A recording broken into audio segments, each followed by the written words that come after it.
کیونکہ جو کچھ آپ نے دیکھا ہے انہوں نے وہ نہیں دیکھا، تو وہاں ایک ریزسٹنس ہوگی کہ نہیں ایسے کیسے ممکن ہے۔ ہمارے ابھی زاہد انور صاحب کتنی خوبصورت نظم پڑھی اور اپنی ایک سوچ کا اظہار کیا انہوں نے۔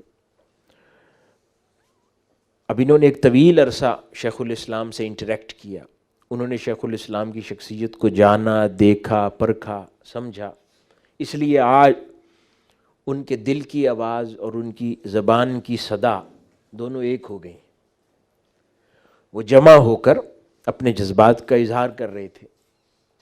لیکن بہت سے ایسے لوگ ہوں گے جنہوں نے پرسنلی شیخ الاسلام سے انٹریکٹ نہیں کیا،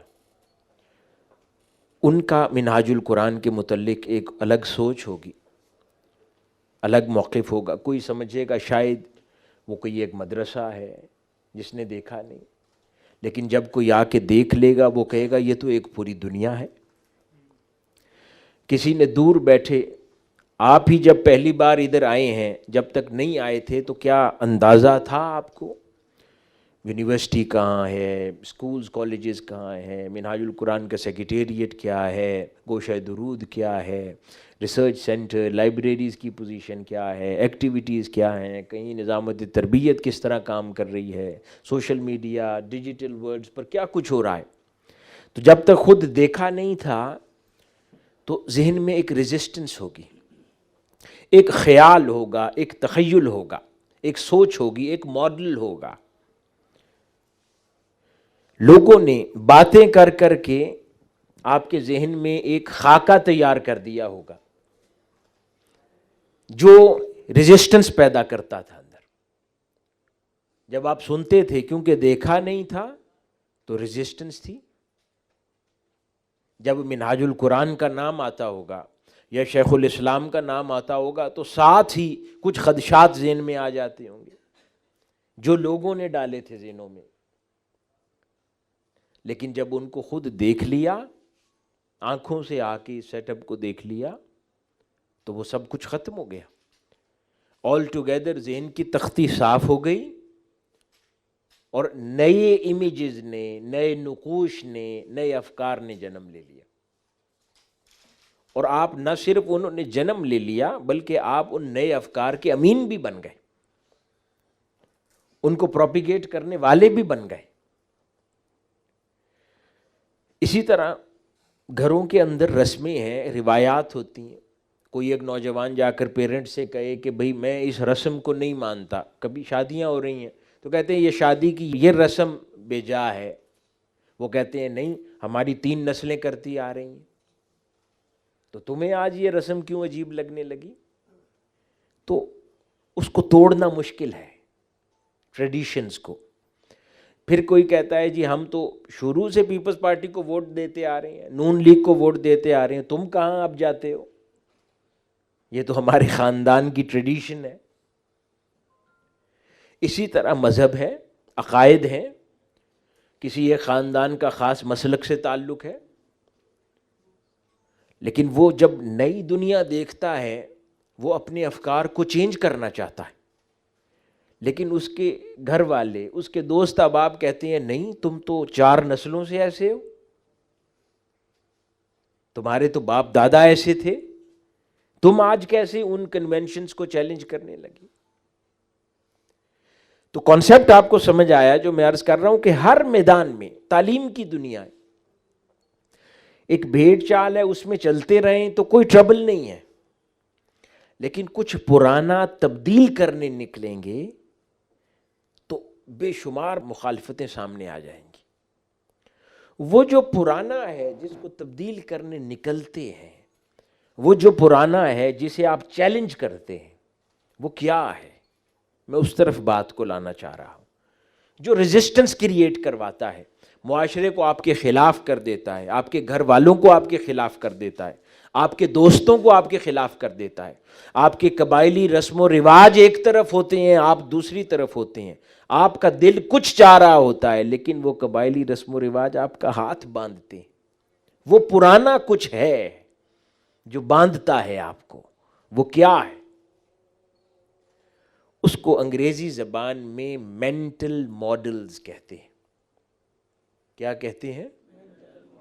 مینٹل ماڈلز، مینٹل دماغی اور ماڈلز خاکے. یہاں تک بات سمجھ آ گئی کہ مینٹل ماڈلز کیا ہوتے ہیں. اب ان کو کچھ اور الفاظ سے سمجھاتا ہوں. آپ سب لوگ ماشاءاللہ یونیورسٹیز سے، کالجز سے آپ کا تعلق ہے، اچھی ڈگریز کر رہے ہیں، آپ لوگ سمجھیں گے ان کانسیپٹس کو، اور آپ کو یہ اپنے کام میں، مستقبل میں اپنی زندگی گزارنے میں بہت آسانی دیں گی یہ چیزیں. مینٹل ماڈلز کی ایک بڑی آسان اگزامپلز میں چند دیتا ہوں اور کانسیپٹ کو سمجھنے کے لیے. مثال کے طور پر کہ دو لوگ ہیں، دو الگ بیک گراؤنڈز سے آئے، یا تین لوگ ہیں، ان کے سامنے لفظ آگ پکارا جاتا ہے، بولا جاتا ہے، آگ، آگ جل گئی یا آگ لگ گئی، یہ لفظ آگ بولا جاتا ہے. اب تین الگ لوگ تین الگ حالات سے آئے. ایک جو جنگ و جدال کے ماحول سے آیا ہے، بم بلاسٹس میں سے آیا ہے، قتل و غارت دیکھی ہے اس نے ہر وقت، تو لفظ آگ رائٹ اوے اس کے ذہن میں نقصان، طوفان، خدشہ، لاسز، کلنگز اچانک یہ پیدا کر دے گا.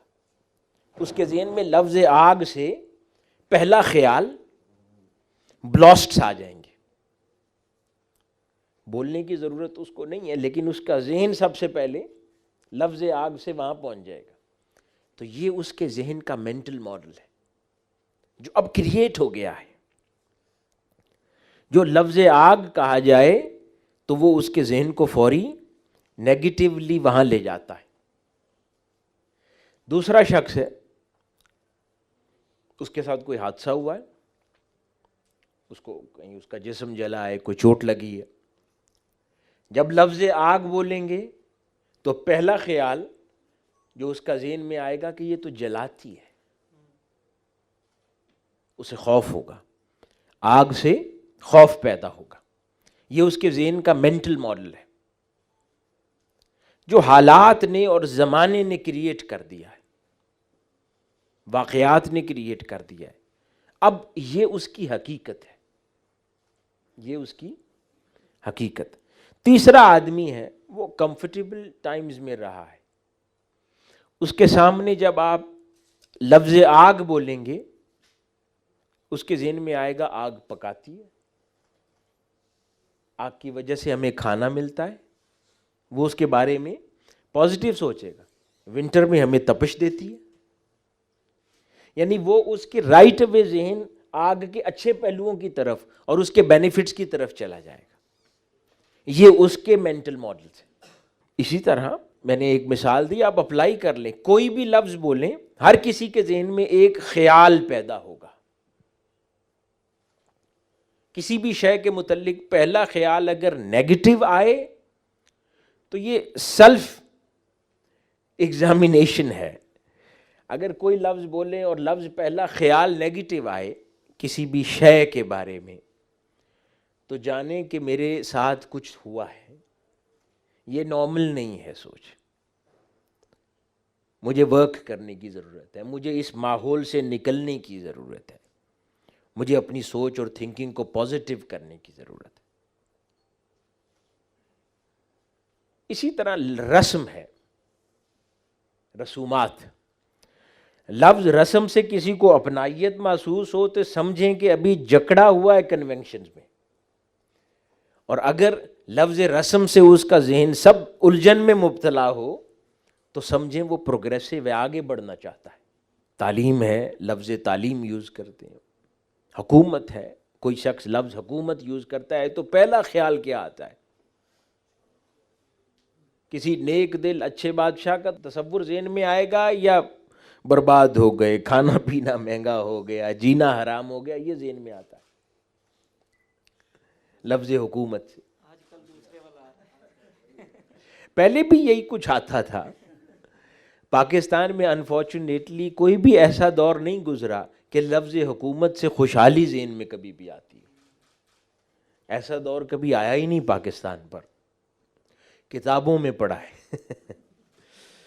تو یہ ہیں مینٹل ماڈلز. اب بہت سادہ الفاظ میں سمجھانے کی بات وہ یہ ہے کہ ایک نوجوان، آپ ایم ایس ایم کے ساتھ کام کر رہے ہیں، اپنی یونیورسٹیز میں ہیں، کالجز میں ہیں، جذباتی ہوتا ہے انسان، نوجوانی ہوتی ہے تو بہت سٹرگل کرتا ہے، اس میں جذبات بھی ہیں، وہ خطاب بھی کر رہا ہے، وہ جوشیلا بھی ہے، وہ نعرے بھی لگاتا ہے، وہ لڑ بھی پڑتا ہے لوگوں کے ساتھ. تو کلیئرٹی سے پتہ ہونا چاہیے کہ ایکچولی ہم ٹارگٹ کیا کر رہے ہیں. کسی بھی ایفرٹ اور ایکٹیویٹی کے ذریعے ہم کیا ٹارگٹ کرنے نکلے، ہم میں اور اوروں میں فرق کیا ہے. تحریک منہاج القرآن کیا کر رہی ہے، تحریک منہاج القرآن اس دور میں ہمیں کیا سکھا رہی ہے. ہم اولڈ مینٹل ماڈلز چیلنج کر رہے ہیں. This is what we all do. ہم پرانے تصورات چیلنج کرتے ہیں، رسوم و رواج جو بے جا ہیں، جن کا کوئی فائدہ نہیں ہے، ان کو چیلنج کرتے.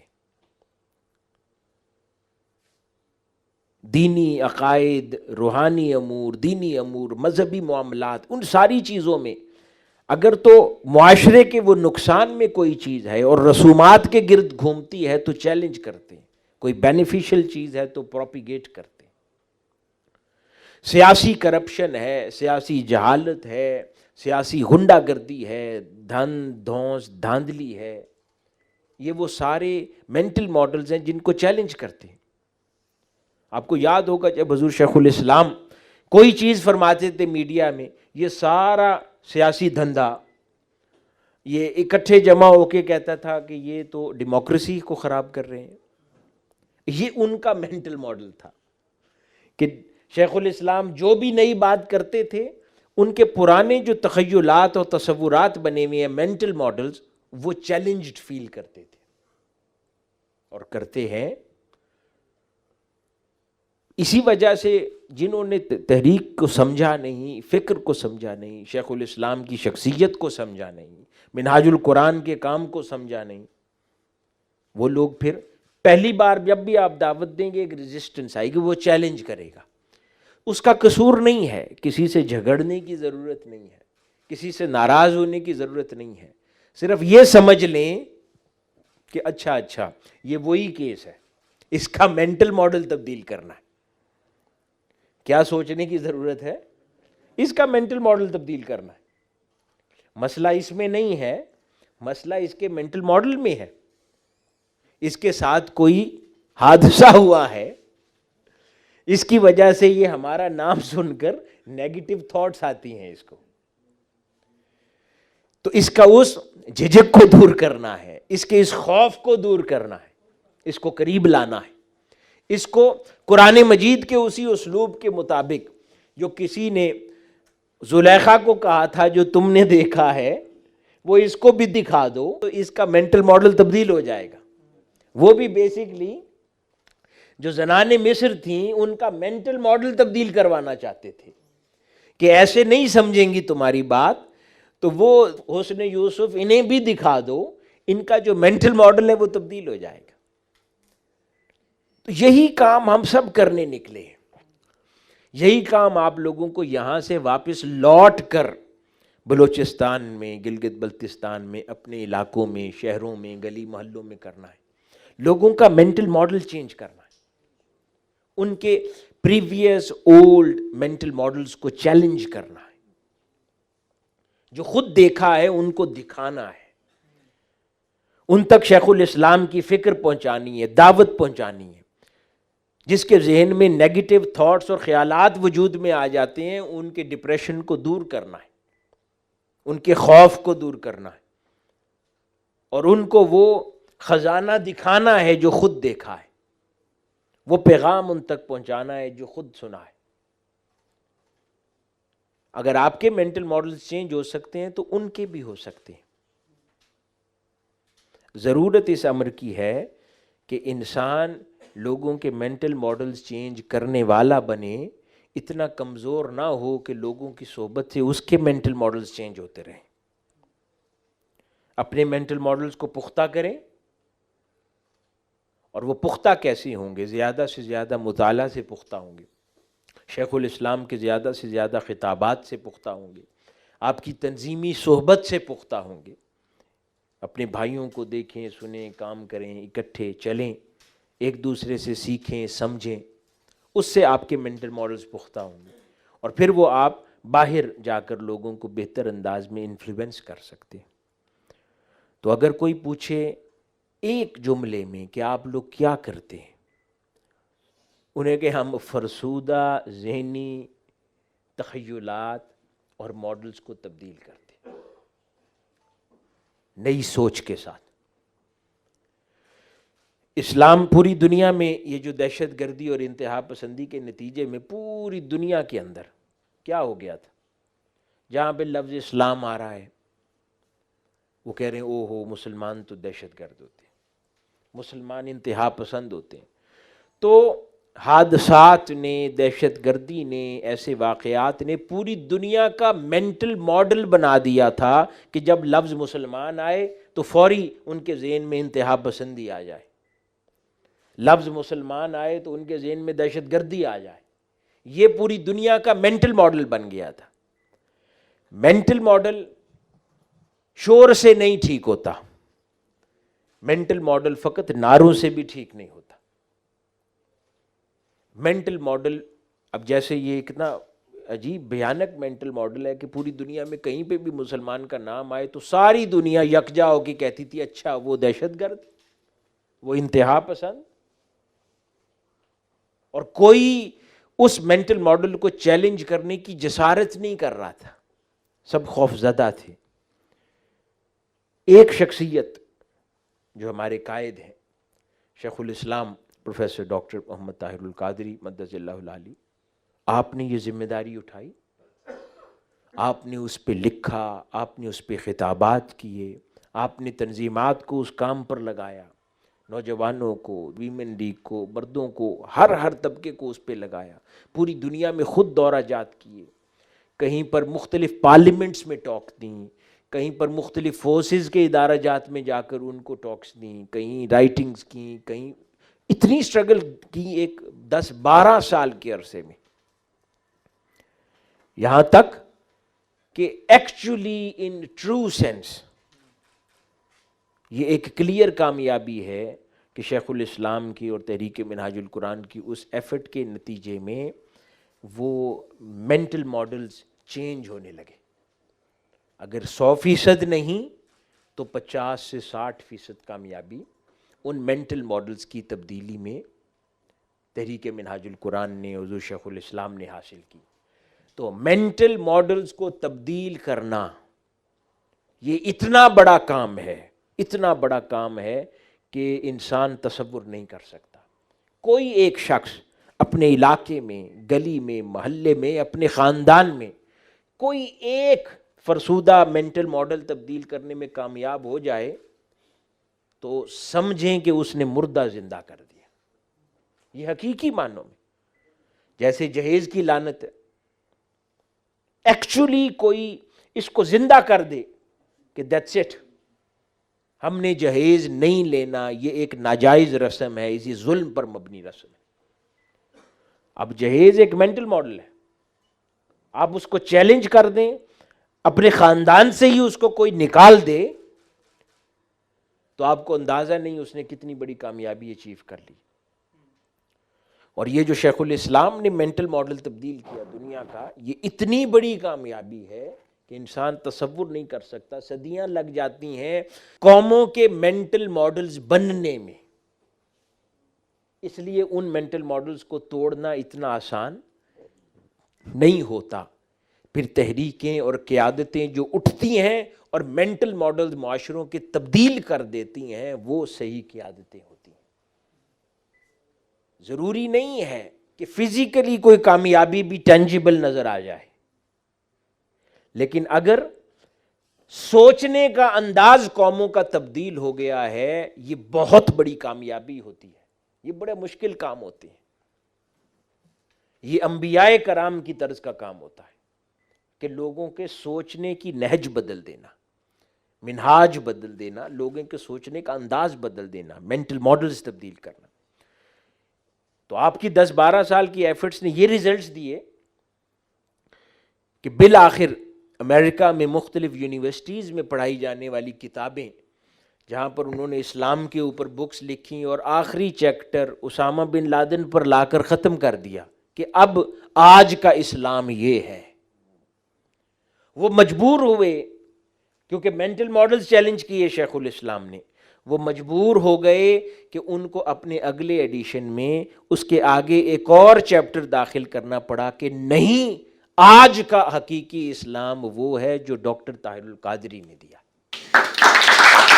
اور ایکچولی انہوں نے اس چیپٹر کے آگے یعنی اسامہ بن لادن کا ورژن آف اسلام اور اس سے اگلا چیپٹر ڈاکٹر طاہر القادری کا ورژن آف اسلام. یہ مینٹل ماڈل کی تفصیل ہے. ہمارے ہاں علماء کرام ہیں، مدارس ہیں، مساجد ہیں، خواتین کو اہمیت ہی نہیں دیتے، پروگرامز تک میں گنجائش نہیں ہوتی بٹھانے کی، یا تو ان کو بلاتے نہیں ہیں یا کبھی بلائیں تو بالکل ان کو پیچھے جا کے کارنرز میں بٹھاتے ہیں. یہ ایک مینٹل ماڈل ہے کہ عورتوں کا کیا کام پروگرامز میں، عورتوں کا کام صرف گھر پہ کوکنگ کرنا ہے اور بچے پالنا ہے. یہ ہمارا مینٹل ماڈل ہے. اس کو کس نے چیلنج کیا ہے؟ کسی مذہبی قوت نے اس کو چیلنج نہیں کیا تھا. یہ بھی تحریک منہاج القرآن اور شیخ الاسلام نے آج سے نہیں، آج سے 40 سال بعد چیلنج کیا. یہاں تک کہ آپ باہر جب دورہ جات پر تشریف لے جاتے مختلف مساجد کے اندر اور جو ہاں سینٹرز میں، تو انہوں نے مردوں کو سامنے بٹھا کے پیچھے انہوں نے پردے لگا کے چھوٹے سے کارنر میں عورتوں کو اندر دبایا ہوتا تھا، اور وہ دین سیکھنے آئے ہیں. اور اس کے برعکس کیا کرتے ہیں، جب شادی کے تقریبات یا فنکشنز میں جاتے ہیں وہاں پر آزاد چھوڑتے ہیں عورتوں کو، لیکن جن جگہوں پہ دین سیکھنے کے لیے آتے ہیں وہاں پہ قید کرتے ہیں عورتوں. یہ ہمارے عجیب و غریب مینٹل ماڈلز ہیں. آپ نے جب چیلنج کرنا شروع کیا ان مینٹل ماڈلز کو، آپ نے جس پروگرام میں جانا جہاں پر اس طریقے سے قید کیا ہوتا خواتین کو، آپ فرماتے کہ میں گفتگو ہی نہیں کروں گا، پہلے یہ اتاریں پردہ اور نشست کو ایکولی ڈیوائیڈ کریں 2 حصوں میں. خواتین بھی اتنی انسان ہیں جتنے تم ہو، ان کو بھی دین سیکھنے کا اتنا ہی حق ہے. مرد کو تو دین سیکھے گا تو وہ تو باہر سارا دن کام کرتا ہے، تمہاری اولاد کی پرورش تو ماں نے کرنی ہے، وہ نہیں دین سیکھے گی تو تمہاری اولاد میں دین کہاں سے آئے گا. اس مینٹل ماڈل کو چیلنج کیا آپ نے. لوگ اس کو اس پر غور نہیں کرتے کہ یہ کتنا بڑا کام کیا ہے، لیکن ایکچولی آپ نے کلچر تبدیل کر کے رکھ دیا. جتنی اب تحریک کے اندر ہر گیدرنگ میں پروگرام، چاہے میلاد کانفرنسز ہو، پوری دنیا میں شانہ بشانہ خواتین ایکولی پارٹیسپینٹس ہیں. یہ منہاج القرآن کی تاریخ سے پہلے نہیں تھی. یہ وہ مینٹل ماڈل ہے یہ جس کو آپ نے تبدیل کیا، چیلنج کیا، سٹینڈ لیا اس کے اوپر، یہاں تک کہ زمانے نے اپنی ڈھنگ بدلا، آپ اپنی فکر کے ساتھ کھڑے رہے. یہ وہ مینٹل ماڈلز کی تبدیلی ہے. یہ سب آپ کو کرنا ہے. آپ اس قیادت کے ساتھ جڑے ہیں، اس تحریک کے ساتھ وابستہ ہیں جو زمانے میں نے 2 مثالیں دی، ایسی سینکڑوں ہیں کہ جو زمانے میں مینٹل ماڈلز تبدیل کرتی ہے، لوگوں کا سوچنے کا انداز بدلتی ہے، لوگوں کی فکر بدلتی ہے. اور ہمیں بھی ویسا بننا ہے. اب ایک نقطہ صرف اور میں عرض کرتا ہوں. تیسری چیز، آپ نے دنیا کے اندر مذہبی جماعتوں کا بالکل چال چلن، مزاج، نظام مختلف تھا. سیاسی جماعتوں کا چال چلن، مزاج، نظام مختلف تھا. ویسٹرن تعلیمی ادارے تھے وہ اور طرح کے تھے، مدارس کا نظام اور طرح کا تھا. یہ قومیں ہی الگ الگ تھیں، آپس میں کوئی انٹریکشن ہی نہیں تھا. جس جگہ پر صرف ساتھی داڑھیوں کے ساتھ ہیں تو ساری مجلس ہی داڑھیوں والی نظر آتی تھی. جہاں پر بالکل سیکولر طبقات بیٹھے ہیں کہ داڑھی کا وجود نہیں ہے، وہاں ساری مجلس بغیر داڑھیوں کی ہوتی تھی. یہ انٹریکشنز آپ نے پہلے نہیں دیکھے ہوں گے، آپ لوگوں نے آنکھ کھولی ہے اس دور میں تو عجیب نہیں لگتا. جنہوں نے وہ پچھلے دور دیکھے ہیں وہ جانتے ہیں. آپ نے جدید اور قدیم کو جمع کیا، آپ نے اسلامی تعلیمات اور اقدار کو اور جدید اور پروگریسو اپروچ کو جمع کیا، آپ نے عصری اور دینی علوم کے اداروں کو جمع کر کے ایک بنایا. اپنی مجالس میں یہاں پر آپ کو داڑھی والے بھی نظر آئیں گے، بغیر داڑھی والے بھی، ٹوپیوں والے بھی، بغیر ٹوپیوں والے بھی، شلوار قمیض والے بھی، سوٹ ٹراؤزر پینٹ والے بھی، ہر طرح کا طبقہ، ہر مسلک کے لوگ نظر آئیں گے، ہر مذہب کے لوگ نظر آئیں گے. یہ تقاسیم بھی ختم کی آپ نے. یہ بھی وہ مینٹل ماڈلز تھے جو آپ نے تبدیل کیے معاشرے کے اندر. فرسودہ تصورات، خیالات اور ماڈلز جو ذہنوں میں تھے ان کو تبدیل کیا چیلنج کر کے. نہ صرف خود، پھر اس راستے پر چلنے کے لیے ہزاروں لاکھوں لوگ پیدا فرمائے جنہوں نے آپ کے دیے ہوئے ماڈلز کو اپنایا اور زمانے میں پرانے چلتے ہوئے فرسودہ مینٹل ماڈلز کو چیلنج کیا. یہ وہ بنیادی کام ہے جو ہم سب کرنے نکلے. ایک نقطہ اور صرف عرض کر دیتا ہوں. کون سی تنظیمیں ایسی ہوتی ہیں جو ایکچولی مینٹل ماڈلز کو چیلنج کرنے کی اہلیت رکھتی ہیں؟ ہر کوئی نہیں کر سکتا، ہر تنظیم یہ صلاحیت نہیں رکھتی. یہ کون سی تنظیمیں ہوتی ہیں، کون سی آرگنائزیشنز ایسی ہوتی ہیں جو مینٹل ماڈلز کو چیلنج کرنے کی ایکچوئل اہلیت رکھتی اور صلاحیت رکھتی؟ ماڈرن لٹریچر کے اندر ان آرگنائزیشنز کو لرننگ آرگنائزیشنز کہا جاتا ہے. کیا کہا جاتا ہے؟ لرننگ آرگنائزیشنز کہا جاتا ہے. ہر آرگنائزیشن لرننگ آرگنائزیشن نہیں ہوتی. لرننگ آرگنائزیشن وہ ہوتی ہے جو مینٹل ماڈلز کو چیلنج کرے. جو پرانی روش پہ چلے وہ لرننگ آرگنائزیشن ہوتی ہے، لرننگ آرگنائزیشن نہیں ہوتی.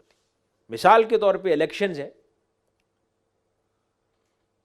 پرانا جو ایک انتخابات کا فرسودہ کرپٹ نظام چلا آ رہا ہے جس کے اندر ایسے بندے کو ٹکٹ دی جاتی ہے کہ جو 1 ارب روپیہ 50 کروڑ روپیہ حلقے پہ لگا سکے، وننگ ہارس ہے، اس کو آپ ٹکٹ دیتے ہیں، وہ جیتتے ہیں، آپ کے لیے پارلیمنٹ کے اندر طاقت بنتا ہے اور آپ حکومت بنا لیتے ہیں.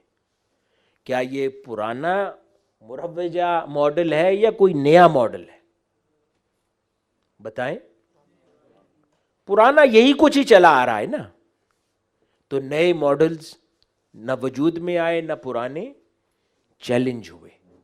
پرانے ماڈلز تب چیلنج ہوں گے. وہ بات جو شیخ الاسلام بار بار فرماتے رہے کہ 100 مرتبہ بھی اسی نظام انتخاب میں داخل ہوں گے تو کچھ نہیں ملے گا. وہ کیا بات فرما رہے تھے؟ وہ ان پولیٹیکل ماڈلز کو چیلنج کرنے کی بات فرما رہے تھے کہ اس ماڈل سے نہیں آئے گی تبدیلی ملک میں، اس ماڈل سے اصلاح نہیں ہوگی کنٹری کی. تو یہ لرننگ آرگنائزیشن صرف فریضہ سر انجام دے سکتی ہیں، یہ والے. اور لرننگ آرگنائزیشنز کون ہوتی ہیں؟ ان کی خصوصیات ہوتی ہیں. یعنی وہ خصوصیت آرگنائزیشن میں بھی ہوتی ہے اور وہ خصوصیت اس آرگنائزیشن کے ورکر میں بھی ہوتی ہے. یعنی آرگنائزیشن کی لیڈرشپ میں بھی لرننگ آرگنائزیشن کی خصوصیت ہوتی ہے اور اس کے لیڈرشپ میں اور اس کے ورکرز میں بھی لرننگ آرگنائزیشن کی خصوصیت ہوتی ہے. اور وہ خصوصیت کیا ہے؟ Personal mastery. Personal mastery. ان آرگنائزیشنز کے ساتھ کام کرنے والا ہر شخص اپنی personal educational and personality development پہ کانٹینیوسلی کام کرتا رہتا ہے، جمود کا کبھی شکار نہیں ہوتا. یہ لرننگ آرگنائزیشن کے ہر شخص کے لیے یہ ضروری عمل ہے. میرے نزدیک منہاج القرآن انٹرنیشنل ایک لرننگ آرگنائزیشن ہے جس کے ساتھ ہم وابستہ ہیں. یہاں پر جتنے بھی احباب ہیں وہ اپنی پرسنل ڈیولپمنٹ کے اوپر لگے ہیں، نیا سے نیا جانتے ہیں، مطالعہ کرتے رہتے ہیں. ہر کسی بھی سٹیج پر اپنے آپ کو عقل کل تصور نہیں کرتے. نئی ٹریڈیشنز، نئے انداز، نیا لٹریچر، نئی فکر، اپنے آپ کو اپ ٹو ڈیٹ کرتے رہتے. جب کبھی محسوس ہو کہ اب جمود آنے لگ رہا ہے اور ایسا خیال آنے لگے کہ شاید میں سب کچھ جانتا ہوں، سمجھیں میں لرننگ آرگنائزیشن کے قابل نہیں رہا، وہ پھر اتر جائے خیال اور پھر سے اپنے آپ کو اسٹوڈنٹ محسوس کرنے لگے، تو سمجھیں ہاں واقعی میں لرننگ آرگنائزیشن کا حصہ ہوں. کیونکہ لرننگ آرگنائزیشن کا نمائندہ کبھی بھی اپنے آپ کو استاد تصور نہیں کرتا، وہ ہر حال میں شاگرد اور اسٹوڈنٹ رہتا ہے. یعنی لرننگ فیز میں جو آقا صلی اللہ علیہ وسلم نے فرمایا کہ ایک مسلمان مہد سے لحد تک علم حاصل کرتا رہتا ہے. تو یعنی اپنے آپ کو زیادہ سے زیادہ ہر نئی بات کو سیکھنے کی طرف متوجہ رہتا ہے، نئے ٹرینڈز کو ایکسپلور کرتا ہے، جانتا ہے، سیکھتا ہے، نئے لوگوں سے لرن کرتا ہے، جانتا ہے. کبھی بھی اپنے آپ کو جمود کا شکار نہیں کرتا کہ یہ مجھے کیا سکھائے گا. وہ بچے سے بھی سیکھتا ہے، وہ نوجوان سے بھی سیکھتا ہے، وہ بوڑھے سے بھی سیکھتا ہے. اتنی اوپننیس اپنے اندر آ جاتی ہے، ایک چیز. اور دوسرا، سکلز میں مہارت حاصل کرتا ہے. جب اس کو احساس ہو کہ یہ کام مجھے نہیں آتا، اس کے لیے سیکھنے کی طرف متوجہ ہوتا ہے، اس کو کور اپ نہیں کرتا، سٹوری نہیں بناتا اس کے اراؤنڈ، اس کو لوگوں سے چھپاتا نہیں ہے، بلکہ اس کو کانفیڈنس کے ساتھ عیاں کرتا ہے اور پھر لرن کرتا ہے، چاہے بڑھاپا ہی کیوں نہ ہو، کہ میرے پاس یہ سکل نہیں تھی، اب میں نے سیکھ لی ہے. اللہ کے نبی کے سنت پہ عمل کرتا ہے نا. سیدنا موسیٰ علیہ السلام نے جو اللہ رب العزت کی بارگاہ میں دعا کی تھی کہ مولا میری زبان میں وہ فصاحت نہیں ہے اور تو نے مجھے تبلیغ دین کا فریضہ سر انجام دیا ہے، تو پھر اس کمی کا اعتراف کرتے ہوئے آپ نے فرمایا کہ میرے بھائی ہارون کو میرے ساتھ خلیفہ اور نبی بنا دے. تو وہ نبی کی سنت پر، اللہ کے نبی کی سنت پر عمل کرتا ہے، اپنی کمزوری کا اعتراف کرتا ہے اور پھر سکل سیٹ اڈاپٹ کرتا ہے، وہ سیکھتا ہے، محنت کرتا ہے. اگر یہ مزاج ساری زندگی ہو جائے، آپ اپنی پروفیشنل لائف میں بھی کبھی فیل نہیں ہو سکتے، کیونکہ آپ 20 سال پرانا سیکھا ہوا علم، اس پر صرف اکتفا نہیں کرتے. کوئی نئی چیز آ گئی ہے، کوئی نیا ماڈل آ گیا ہے، کوئی نیا سسٹم آ گیا ہے، کوئی ڈگری آ گئی، ایجوکیشن آ گئی جو آپ کو انہینس کرتی ہے، نئے ڈپلوماز ہیں، سرٹیفیکیشنز ہیں، آپ کرتے رہتے ہیں، اپنے آپ کو اپ ٹو ڈیٹ رکھتے ہیں. یہ لرننگ آرگنائزیشن کے ورکر کی مثال اور شان ہوتی ہے، اپ ٹو ڈیٹ رکھتا ہے. اور لیڈرز بھی جمود جہاں محسوس ہو پروگریسونیس کے اندر کہ نیا سیکھنا ہے، اور بطور آرگنائزیشن بھی فل فلیج موو کرتی ہے نئے ٹرینڈز کی طرف، نئی اپروچز کی طرف. جو چیزیں نئی نئی دیکھتی چلی جاتی ہے، ہاں اس سے بھی نتائج برآمد ہوتے ہیں، اس سے بھی نتائج برآمد ہوتے ہیں، وہ اس طرف موو کرتی ہے. وہ آرگنائزیشنز الٹا لرننگ آرگنائزیشنز نہیں ہیں کہ جو دیکھ رہی ہیں کہ اس راہ سے نتیجہ نہیں نکل رہا، پھر بھی ادھر بیٹھے 20 سال ضائع کریں گے، اپنی ڈائریکشن چینج نہیں کریں گے، اپنا راستہ نہیں بدلیں گے. لرننگ آرگنائزیشن اس میں شرم محسوس نہیں کرتی. لرننگ آرگنائزیشن حالات و واقعات کے مطابق اپنی اصلاح بھی کرتی ہے جہاں اس کو موو کرنا ہے، اور اس میں کوئی آر محسوس نہیں کرتی، اور جس طرف جس ڈائریکشن میں اس کو نئی اپروچز کے ساتھ موو کرنا ہے وہ موو کرتی ہے، اور اس میں کام کرنے والا ہر ورکر بھی یہ کام کرتا ہے. تیسری اہم خصوصیت لرننگ آرگنائزیشن کی یہ ہوتی ہے کہ قیادت سے گیٹ پر کھڑے اس آرگنائزیشن کے ایک ورکر تک ہر کوئی ایک ویژن پر ہوتا ہے. وہ آرگنائزیشنز لرننگ نہیں ہوتی کامیابی کے ساتھ جہاں پر مختلف طبقات کے اندر مختلف ویژنز پائے جاتے ہوں. کئی بار اس کو عموماً ہم ڈیموکریسی تصور کرتے ہیں، لیکن یہ میں بتا رہا ہوں کہ پوری دنیا، عالم مغرب نے اس وقت کنکلوڈ کیا ہے کہ دنیا میں سب سے ٹاپ پر آرگنائزیشنز لرننگ آرگنائزیشنز ہیں. اور لرننگ آرگنائزیشن کی تیسری اہم بات یہ ہے کہ اوپر سے لے کر نیچے تک ایک ویژن پر، ایک پیج پر لیڈرشپ سے ورکر تک ہر کوئی ہوتا ہے. پھر وہ موٹیویشن سے ایک سمت پر فوکس کر کے سفر طے کر سکتے ہیں.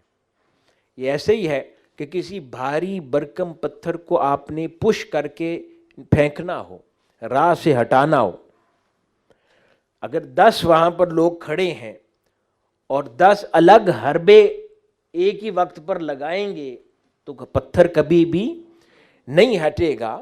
الٹیمیٹلی ان 10 کو مل کر ایک طریقے پر آنا پڑے گا، اور وہ سارے مل کر جب ایک طرف ایک ڈائریکشن میں، ایک اس پتھر کو دائیں جانے پش کرنے پہ لگا رہے، ایک اس کو بائیں جانے پش کرے، ایک سینٹر میں کرے، وہ کہیں نہیں جائے گا.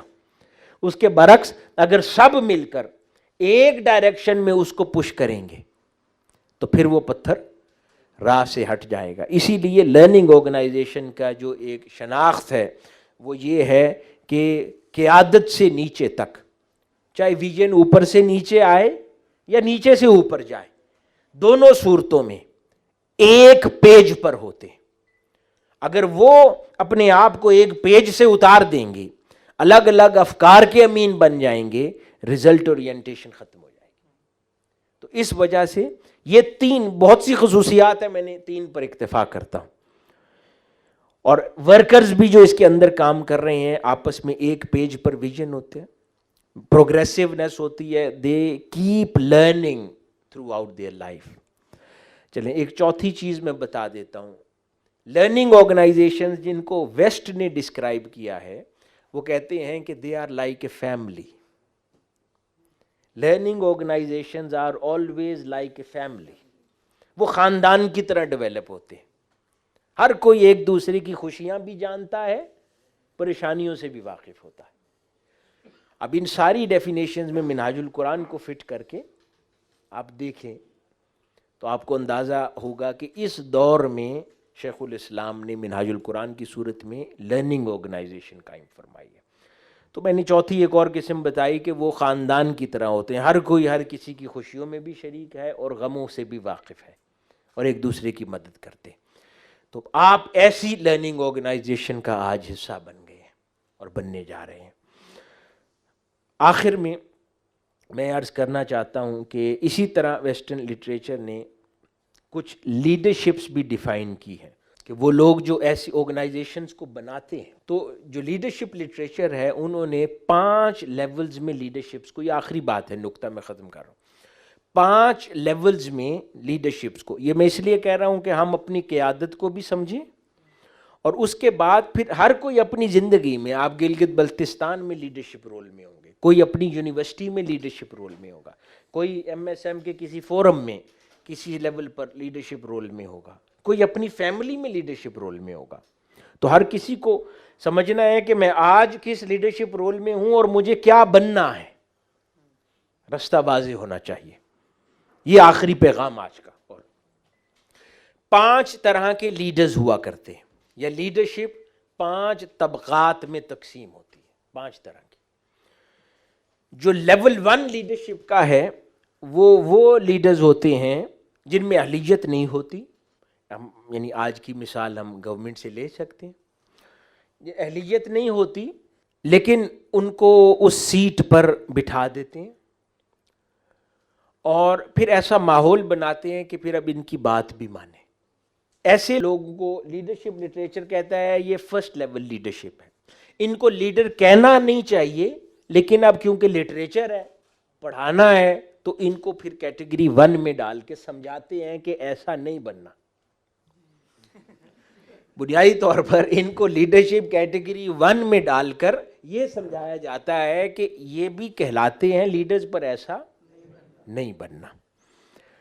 یہ لوگ اخلاق کے بھی اچھے نہیں ہوتے، لوگوں سے برا برتاؤ کرتے ہیں، روڈ بھی ہوتے ہیں، اور سمجھتے ہیں کہ کیونکہ میں اس سیٹ پر بیٹھا ہوں، اس سیٹ کی احترام میں ہر کوئی میری بات سنے، جبکہ اس قابل نہیں ہوتے. تو ایسا لیڈر نہیں بننا. اپنے دوستوں میں، بھائیوں میں، گھر میں بھی، کہ آ کے آتے ساتھ ہی بیوی بچوں پہ چلایا، غصہ کیا، دل سے بیوی بچوں نے احترام نہ کیا اور کہا کہ کیونکہ میں شوہر ہوں، کیونکہ میں باپ ہوں، ان پہ لازم ہے میری بات سنیں. بھئی آپ نے باپ والا کون سا کام کیا؟ یعنی اچھے آداب، اخلاق، دل میں جگہ، احترام، روب پیدا کرنا ہے نا. تو بس یہ وہ پھر جس نے وہ سب کچھ نہیں کیا لیکن کیونکہ باپ ہے یا شوہر ہے تو وہ لیڈرشپ 1 کیٹیگری میں ہے. کہ جو سیٹ کے مطابق تقاضا کرتا ہے کہ میری سنی جائے. یہ پہلی لیڈرشپ ہے. یہ بیکار ہوتے ہیں, ان کا معاشرے کو کوئی فائدہ نہیں ہوتا, الٹا یہ نقصان پہنچاتے ہیں. دوسری کیٹیگری لیڈرشپ کی, یہ وہ ہوتے ہیں کہ یہ قابل ہوتے ہیں, نسبتاً کام کو جانتے ہیں, جس بھی سیٹ پر ان کو بٹھایا جائے انہیں کام کچھ نہ کچھ آتا ہے, بالکل بیکار نہیں ہوتے. یہ سیکنڈ کیٹیگری ہے. اور اس کے بعد اخلاق کے بھی اچھے ہوتے ہیں. اگر صلاحیت بے پناہ نہیں ہوتی, ریلیشن شپ اچھا ہوتا ہے, پی آر اچھی ہوتی ہے, لوگوں سے بنا کے کام نکلوا لیتے ہیں, تو کچھ نہ کچھ کام چلا لیتے ہیں. یہ سیکنڈ کیٹیگری لیڈرشپ ہوتی ہے. ایسے بہت سارے لوگ آرگنائزیشنز میں ہوتے ہیں اور وہ فائدہ پہنچاتے ہیں. جہاں پر آپ کو بہت قابل بندہ اویلیبل نہ بھی ہو تو ایسا بندہ کام چلا دیتا ہے. سیکنڈ کیٹیگری, یہ آئیڈیل فارم نہیں ہے, لیکن چلو اندھوں میں کانا راجا, یہ سیکنڈ کیٹیگری ہے کہ اس میں اخلاق, اچھے اخلاق اور پی آر کی وجہ سے کام چلا لیتے ہیں, کام نہیں رکتا. کوئی تھوڑا سکل سیٹ کمزور ہوتا ہے, کسی سے ہیلپ لے لی, مدد کر دی, رات کو فون کر کے دوست سے پریزنٹیشن بنوا لی, لیکن پریزنٹ کر دیتے ہیں. یہ سیکنڈ کیٹیگری ہے لیڈرشپ کی. تھرڈ کیٹیگری جو لیول آف لیڈرشپ ہے, یہ اچھا درجہ ہے, اونچا درجہ ہوتا ہے. یہ لیڈرز جو ہیں یہ مثالی ہوتے ہیں, یہ پرفارمرز ہوتے ہیں, یہ نتائج دینا جانتے ہیں, یہ لوگوں کو متاثر بھی کرتے ہیں, یہ ریزلٹس بھی دیتے ہیں, اور جو کام ان کو سونپ دیا جائے یہ مکمل کرتے ہیں, اور اس کو ٹیم بلڈنگ بھی آتی ہے ان کو, یہ ٹیم کو چلانا بھی جانتے ہیں. یہ اچھی ہوتی ہے. ایسا لیڈر بننا چاہیے کہ جس کے اندر لوگ آپ سے مل کے متاثر بھی ہوں, آپ اپنی ٹیم کو چلانا بھی جانیں, ٹیم آپ کی رسپیکٹ بھی کرے, دل سے آپ کو اجازت دے کہ ہاں آپ ہمیں لیڈ کریں. یہ وہ تیسرا طبقہ ہے. اور مقاصد پہ بھی کلیئرٹی ہوتی ہے, فوکس بھی ان کو کلیئر ہوتا ہے کہ کیا کرنا ہے, اور اپنی سینئر لیڈرشپ کے ساتھ ان ویژن بھی ہوتے ہیں ایک پیج پر, یعنی ریزلٹ اورینٹڈ ہوتے ہیں, کام سے کام ہوتا ہے اور ریزلٹ دینا جانتے ہیں. یہ تھرڈ لیڈرشپ ہے. یہ آرگنائزیشنز اور ملکوں کے لیے فائدہ مند ہوتی ہے. یہ ایسا بندہ کسی بھی سیٹ پر ہوگا, یہ آرگنائزیشن ہوگا یا کنٹری ہوگا, یہ اس کو فائدہ پہنچائے گا. یہ خود بھی محنت کرتے ہیں اور لوگوں سے کام لینا بھی جانتے ہیں اور نتائج دینا بھی جانتے ہیں. یہ مؤثر لوگ ہوتے ہیں اور معاشروں کے لیے فائدہ مند لوگ ہوتے ہیں. ان کو صحیح معنوں میں آپ کہہ سکتے ہیں یہ لیڈرز ہیں. چوتھی کیٹیگری یہ ریئر ہے, یہ ریئر بریڈ ہے, یہ بہت کم ہوتے ہیں. فورتھ کیٹیگری کے لوگ, ان میں تیسری کیٹیگری کی ساری خصوصیات شامل ہوتی ہیں جو میں نے بتائیں. اس کے علاوہ جو خصوصیت ہوتی ہے یہ آرگنائزیشنز بناتے ہیں. یہ اب نئے نئے پروجیکٹس اور آرگنائزیشنز بنانے کی صلاحیت بھی رکھتے ہیں. اور نہ صرف آرگنائزیشنز بنانے کی, بلکہ یہ ٹیم بلڈ نہیں کرتے, ٹیم کو ٹرین کرنا بھی جانتے ہیں, ان میں صلاحیتیں پیدا کرنا بھی جانتے ہیں. لیڈرز بنانا جانتے ہیں, آگے یہ لیڈرز کریٹ کرتے ہیں اور آگے نئے لیڈرز بنا رہے ہوتے ہیں. یہ لوگ بڑی بڑی آرگنائزیشنز بھی اور حکومتیں بھی چلاتے ہیں, ان کو کامیاب بھی کرتے ہیں, ایک ہسٹری کریٹ کرتے ہیں, آرگنائزیشنز بناتے ہیں. یہ ایک بڑا درجہ ہوتا ہے.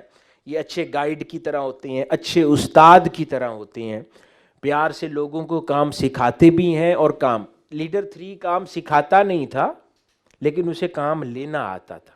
جو 4 لیول ہے یہ کام سکھانا بھی جانتا ہے, یعنی اس کو اگر آپ مٹی لا کر دے دیں گے تو وہ اس میں سے برتن تیار کر لے گا. جو لیڈر 3 ہے وہ بنے ہوئے برتن کا اچھا استعمال کرے گا, لیکن جو لیول 4 کی لیڈرشپ ہے وہ کچی مٹی سے پہلے برتن بنائے گا پھر لوگوں کو استعمال کروائے گا. تو یہ کم لوگ ہوتے ہیں لیکن نہایت ہی مؤثر ہوتے ہیں. تصوف کی زبان میں اگر سمجھنا ہو کہ یہ تصوف کی کیٹیگری میں یہ لیڈر 4, ضروری نہیں ہے کہ ہر لیڈر صوفی ہوگا, میں صرف سمجھا رہا ہوں کہ ان کے کمپیریبلز تصوف میں کون ہوتے ہیں، اس کو ہم کہیں گے انسان اکمل. تو جو لیڈر 4 کیٹیگری ہے یہ انسان اکمل ہوتا ہے، یعنی اپنی ذات میں مکمل ہو جاتا ہے. اور جو 5th کیٹیگری ہے اس کو لٹریچر میں پینیکل کہتے ہیں. یہ وہاں آپ کے گلگت بلتستان میں ہے نا K2، تو اس کو کہتے ہیں یہ K2 کی چوٹی ہے، اس سے اوپر کچھ نہیں ہوتا. جو 5th لیول ہے اس کو پینیکل کہتے ہیں کہ یہ انتہا ہے قیادت کی. وہ لیول 5 ہے. وہ معاشروں میں ریئر نہیں، وہ صدیوں میں لٹریچر کہتا ہے کہ خال خال آتے ہیں. ان کو لیول 5 لیڈرشپ کہتے ہیں. اور وہ لوگ لرننگ، وہ سادہ آرگنائزیشنز نہیں بناتے، وہ لرننگ آرگنائزیشنز بناتے ہیں. ان کی آرگنائزیشنز یا ان کے لگائے ہوئے پودے لرننگ ہوتے ہیں. یہ معاشروں کی تاریخیں لکھتے ہیں اور لٹریچر کہتا ہے یہ وہ لوگ ہوتے ہیں جو صدیوں پرانے مینٹل ماڈلز کو چیلنج کرتے ہیں اور اگلی نئی صدیاں ان کے دیے ہوئے مینٹل ماڈلز چلتے ہیں. یہ معاشروں کی ڈائریکشنز بدلتے ہیں. یہ لیول 5 لیڈرشپ ہے. شیخ الاسلام پروفیسر ڈاکٹر محمد طاہر القادری ہماری قیادت لیول 5 لیڈرشپ ہے کہ جو صدیوں پرانے مینٹل ماڈلز کو چیلنج کرتے ہیں اور ان کے دیے ہوئے ماڈلز آگے صدیوں چلنے والے. ان کی آرگنائزیشن خود بھی قیادت ہے، آگے قیادت پیدا کرنا بھی جانتے. تو لیول 5 ہے، اس میں پچھلی بھی سب خصوصیات ہوں گی، 4-3 کی بھی، اور خود بھی لیول 5 لیول بھی ہوگا. اور تصوف کی زبان میں وہ انسان مکمل کہلاتا ہے. تو یہ 5 کیٹیگریز میں نے عرض کیا لیڈرشپ کی ہیں. اس میں ہمیں اپنے آپ کو سب سے پہلے تنظیم کا کام کرتے، اپنے علاقے میں کام کرتے غور کرنا ہے کہ ہم کہاں سٹینڈ کرتے ہیں اور ہمیں اگلا سفر طے کرنا ہے. جو لیول 5 ہے اور عموماً یہ وہبی ہے، اللہ پاک کسی کو دیتا ہے، لیکن لیول 4 تک جا سکتے ہیں محنت کر کے. اس کے لیے اپنے آپ کو منظم کرنے کی ضرورت ہے، ایفرٹ کرنے کی ضرورت ہے. انسان آرگنائزیشنز بھی بنا سکتا ہے، چلتی آرگنائزیشن میں مؤثر کردار بھی ادا کر سکتا ہے، خود اپنی ٹیم بلڈنگ بھی کر سکتا ہے، ٹیم کو ٹرین بھی کر سکتا ہے. تو 2 چیزیں آج ہم نے سمجھی کہ ہمارا کام ہے ہم معاشرے کے ایگزسٹنگ مینٹل ماڈلز کو چیلنج کرتے ہیں، انہیں تبدیل کرتے ہیں. اور دوسری بات ہم نے سمجھی جس آرگنائزیشن سے ہمارا تعلق ہے وہ ایک لرننگ آرگنائزیشن ہے جو ہمیشہ پروگریس کرتی رہتی ہے اور ہر اچھی بات کو اڈاپٹ کرتی ہے. اور تیسری، ہم نے اپنی پرسنل ایجوکیشن اور ڈیولپمنٹ پہ بھی ہمیشہ فوکسڈ رہنا ہے، اپنا مطالعہ، خطابات، کتابیں، چیزیں پڑھتے رہنا ہے، ٹریننگز لیتے رہنا ہے. اور چوتھی چیز، جس بھی ذمہ داری کے اوپر ہے ہم نے ایک اچھا لیڈر بن کر دکھانا ہے. جو خامیاں ہمارے اندر ہوں ان کو چینج کرنا ہے. اپنے گھر میں ہیں، اپنے کاروبار میں ہیں، رول ماڈل بننا ہے. اپنے معاشرے میں ہیں، مذہبی کام کر رہے ہیں، سیاسی کام کر رہے ہیں، علمی تعلیمی کام کر رہے ہیں، مثال بننا ہے. اور اپنے ارد گرد دوستوں کو بھی پھر آگے چلانا ہے. جو خود تو آگے بڑھے، دوستوں کو پیچھے کرے یا اپنے ساتھ ان لوگوں کو آگے نہ ٹرین ہونے دے، وہ لیڈر ہو سکتا ہے، اونچے درجے کے لیڈرز میں اس کا شمار نہیں ہوتا. تو یہ بنیادی پیغام ہے آج کا. تو اللہ پاک ہمارا حامی و ناصر ہو، ہمارے حال پر اپنا کرم فرمائے، اور آپ سب کو جو کچھ ان دنوں میں لرن کرتے رہیں اللہ پاک آپ سب کی توفیقات میں اور اضافہ کرے. اور جو مینجمنٹ ہے ہماری MSM کی، آپ سب کے لیے دعا گو ہوں، اللہ پاک آپ کی ان کاوشوں کو قبول فرمائے اور بہتر سے بہتر اور رزلٹس جس طریقے سے آپ لوگ پیدا کر رہے ہیں اور لوگوں تک پیغام کو پہنچا رہے ہیں اس کو پہنچاتے چلے جائیں. والسلام وما علینا الا البلاغ.